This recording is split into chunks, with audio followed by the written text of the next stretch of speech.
Nous poursuivons l'actualité avec du tourisme. Afrique, terre de talents d'opportunités. C'est le thème choisi cette année par le CITA, conférence sur l'investissement touristique et hôtelier africain.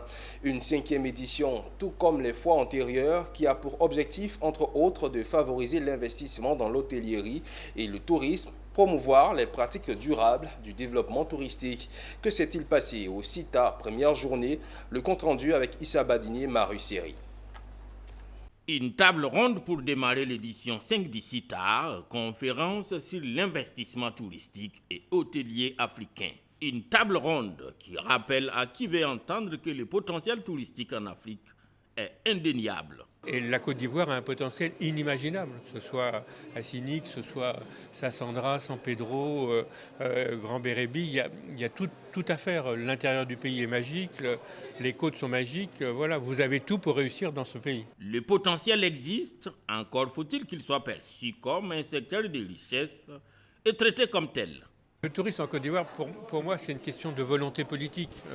Moi, j'ai eu la chance d'être chef de village à Assigny à l'ouverture et d'accueillir le président Houphouët-Boigny, qui avait fait du tourisme une vraie priorité et qui avait facilité tout un ensemble de choses. Il faudrait espérer que ça revienne. Je veux dire, on parlait tout à l'heure des visas.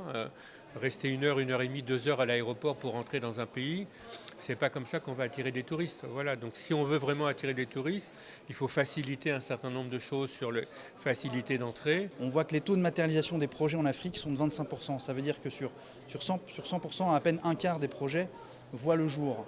Et nous sommes là pour accompagner tous les acteurs de tourisme et de l'hôtellerie et de faire évoluer ce chiffre en disant voilà, au moins un projet sur 2, c'est peut-être l'objectif à atteindre dans les 5 prochaines années. Une idée du cabinet Voltaire by ESIS, le CITA 2025, ouvert ainsi, se déroulera sur des jours autour des tables rondes comme celle-ci, mais aussi des panels, des keynotes et des rencontres B2B. Le secteur du tourisme, avant la Covid-19, représentait environ 8,5% du PIB africain, ce qui correspond à 40 milliards de dollars, quand l'industrie mondiale du tourisme pour la même période générait un chiffre d'affaires de 1700 milliards de dollars. Cette disparité souligne le potentiel touristique inexploité du continent.